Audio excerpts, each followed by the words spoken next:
ভারতীয় জনতা পার্টির অবস্থাটা কি আমি একটু বলি।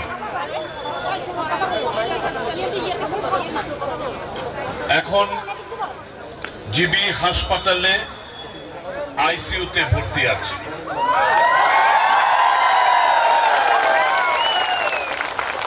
দিল্লি থেকে বড় বড় ডাক্তার বাবুরা প্রত্যেকদিন আনাগোনা চলছে। Doctor Narendra Modi, doctor Amit Shah, doctor Hemanta Biswa Sarma থেকে শুরু করে ডক্টর নাড্ডা, সব ডাক্তার বাবুরা আসছেন। বাঁচানোর চেষ্টা চলছে এবং ঠিকই বলেছেন, এরা সব হাতুড়ে ডাক্তার। বলবে না তো, পালিয়ে যাবে না তো, ভয়ে পিছু হটবে না তো। ঐক্যবদ্ধ ভাবে আমাদেরকে লড়াই করব। এই জমি থেকে এই বিষ আমরা উৎখে ফেলে দিতে চাই।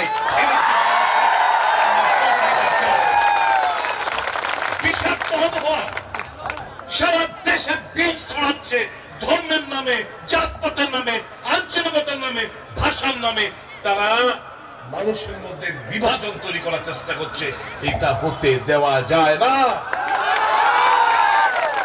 এই রাজনীতিতে আমরা বিশ্বাসী না। এখন কি করছে?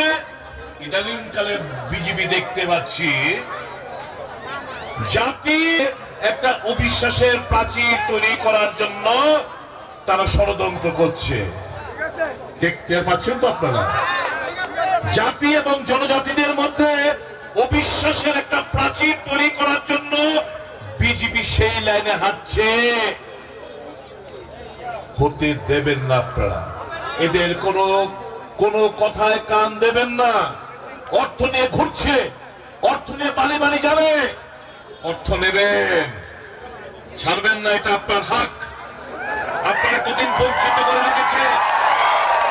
এটা আপনাদের টাকা, এই টাকাগুলো নেবেন। এই টাকাগুলো আপনাদের জন্য বরাদ্দ ছিল, লুটপাট করেছে, এর একটা অংশ এখন বিলি বন্টন করবে।